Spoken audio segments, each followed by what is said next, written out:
Un des volets qu'on n'aborde pas si souvent que ça à l'émission et qui pourtant est devenu un mode de chasse très, très, très fréquent, c'est l'archerie. Puis pour nous en parler, j'ai avec moi Christina Sauvageau. Salut Christina, comment ça va? Salut, ça va bien? Mais oui, merci d'être avec nous dans le studio. Toi, Christina, écoute, tu es vraiment plus spécialisée au niveau de l'archerie. Hein? Tu as un parcours un petit peu particulier à ce niveau-là. Parle-nous un petit peu, c'est un petit peu la première fois que tu es avec nous en studio. Qu'est-ce que tu as fait en archerie, toi, de ton côté? Moi, dans le fond, à partir de 2011, j'ai eu une opération à la jambe. Je faisais du patinage artistique avant. Puis, je me suis lancée un peu plus dans le volet chasse, puis j'ai accompagné mon père dans la pêche aussi. Puis, à un moment donné, j'étais au camp de jour, puis j'ai été approchée par un club de tir. Puis, je me suis lancée là-dedans dans l'archerie. Puis, depuis, dans le fond, c'est ça, 2011, j'ai commencé à faire de la compétition d'arc. J'ai fait les Jeux du Québec 3 fois.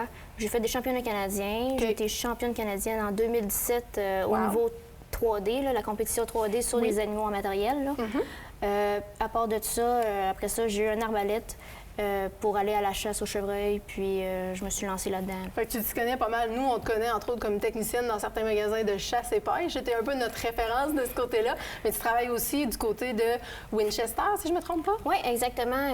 Je suis pro-staff Winchester, là, qui fait partie aussi de Browning. La grande famille de Browning. Oui, exactement. Depuis 2017, si je me trompe pas, là. OK. Là, écoute, on est en pleine saison de la chasse, donc on a beaucoup de gens qui utilisent les arcs, les arbalètes. Mais écoute, on a des questions, on a des choses qu'on voit passer, disons, à gauche et à droite qui sont pas toujours adéquates au niveau de l'archerie. Écoute, un arbalète, c'est pas une arbalète, c'est parce qu'on se fait souvent comparer à une carabine. C'est pas une carabine. Hein? Non, exactement. C'est vraiment pas la même chose. Niveau arbalète, on parle d'une flèche. Niveau carabine, on parle d'un boulet. Si ici on compare avec la douille qu'il y a là, c'est une douille de 2,80. Oui. Dans 162 grains. Là.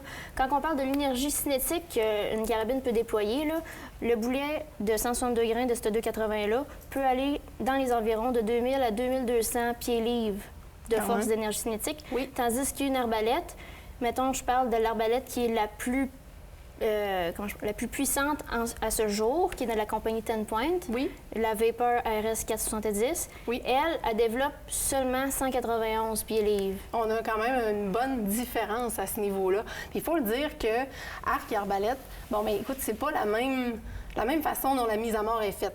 Non. De notre animal. Hein? On parle vraiment d'une mise à mort au niveau de l'archerie, quand on parle vraiment arc-arbalète, par hémorragie. Puis au niveau des boulets, et en fait des balles, en fait, à la carabine, on y va vraiment par choc hydrostatique. Donc, tu sais, c'est pas le même type de mise à mort. Et ce qui fait que souvent, ce qui se produit, c'est qu'on a des gens qui pensent que leur arbalète peut tirer aussi loin que leur carabine. Vrai ou faux? C'est très vrai. Ça m'arrive souvent au magasin. J'ai des clients qui arrivent puis qui veulent commencer à tirer à 250-300 pieds avec l'arbalète parce que le télescope de la compagnie en tant que telle, garantissent un tir précis jusqu'à 100 verges. Comme, mettons, l'arbalète que tu as là, elle est graduée jusqu'à 100 verges, justement. Oui, exact. Cet accent-là, là. Donc, le monde pense qu'ils peuvent aller tuer un chevreuil, un orignal, un ours à 100 verges. Par contre, il faut penser aussi à l'animal en tant que tel. Là. Oui. Qu'est-ce que tu veux dire par ça? La nervosité d'un animal. La carabine va aller chercher beaucoup plus cet effet-là. Il va y avoir une avance, si on veut. Là. Donc, ce que tu veux dire, c'est que, exemple, avec l'arbalète, ce qui va se produire souvent, c'est que le son de la corde va va influencer, en fait, la réaction de notre gibier avant même que la flèche ait pu le toucher, c'est ça? Exactement. C'est ça. La vitesse de sortie est beaucoup moins vite que la carabine. Donc, la carabine a un avantage là-dessus. L'arbalète, justement, aussi, c'est une flèche.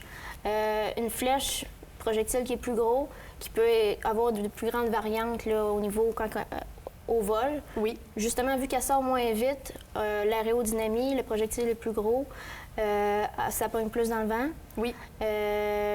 Plus fragile de poigner une branche. Ah oui, vu que ça sort pas assez vite, ça peut ricocher. Là. Oui. S'il faut prendre en compte ces variantes-là, souvent à la carabine, on prend moins le temps de déblayer nos spots. Effectivement. À des broussailleuses, ces choses-là. Tandis qu'à l'arbalète, il faut vraiment faire attention que notre flèche n'aille pas frapper une branche ou des choses comme ça. Là. On parle de l'arbalète. Arc, c'est la même chose? Arc, c'est la même chose. Dans le temps, Maintenant, c'est plus ou moins vrai, là, mais avant, l'arc était plus rapide que l'arbalète. OK. Faut prendre compte que, vu qu'un arc, la longe d'un arc est plus longue, la flèche est plus longue, l'arc sortait au double la vitesse d'une arbalète. OK. Parce que l'arbalète, la flèche était plus courte. Aujourd'hui, c'est plus dire que c'est vrai? On peut plus vraiment dire que c'est vrai parce qu'à cette heure, comme que j'ai dit tout à l'heure, l'arbalète la plus rapide roule 470 pieds secondes. Tandis que mes arcs les plus rapides à cette heure roulent 350. Mais ça vient quand même proche, là. OK, d'accord. À cause de la longueur de la flèche, la stabilité et vice-versa. Ouais. Donc, c'est relativement similaire. Il y a beaucoup de questions aussi qu'on a reçues au niveau de l'arbalète, entre autres, et de l'arc aussi, mais est-ce qu'on tire avec nos pointes de pratique? Puis là, quand je parle de pointes de pratique, je parle ici là, des embouts qu'on a généralement déjà sur nos flèches, qui normalement peuvent avoir un certain nombre de grains qui est similaire à ce qu'on peut avoir sur nos pointes de chasse. Est-ce que si on tire avec seulement ça, on est correct? Non, c'est ça, effectivement. Il faut vraiment pas utiliser ça là, pour aller à la chasse, là. Ce qu'on veut, c'est vraiment de la coupe. Au niveau hémorragie, là, pour l'animal, là, on va aller chercher le plus de coupe possible pour faire une bonne hémorragie. OK. Si on continue dans ce sens-là, pour la pratique, il vaut mieux pratiquer avec les pointes de chasse si on va au côté pointe fixe. Oui, pointe fixe. Si on va côté aux pointes rétractables, souvent dans les emballages de pointes rétractables, quand je dis rétractable, je parle des pointes qui sont mécaniques. On peut voir dans les emballages les points de pratique qui sont fournis avec, là, justement. OK. Donc, mais ça peut-tu influencer beaucoup notre tir à ce niveau-là? Est-ce que ça peut influencer la trajectoire de notre flèche? Oui, exactement. Ça peut vraiment jouer sur la trajectoire de la flèche parce que la pointe qui est fixe, je prends l'exemple toujours de la pointe fixe, là, parce que c'est plus simple à imaginer. Là. Si on prend une pointe de pratique, comme tu peux présenter peut-être. Là. Oui, je vais la remontrer, oui, juste ici. La pointe de pratique comme ça va vraiment être désolée de l'anglicisme, mais elle va être slim avec le shaft de la flèche. Là. OK, oui, elle va être vraiment comme linéaire. Oui, c'est ça. Oui. Fait que pour l'aérodynamie, ça va être comme, comment je pourrais dire ça, ça va être la trajectoire parfaite que la flèche peut avoir, tandis que si on y va y ajouter une pointe fixe, on vient moduler, dans le fond, on vient changer la forme de la flèche, puis ça vient créer un cône d'air qui vient faire varier la hauteur de la flèche au vol, là.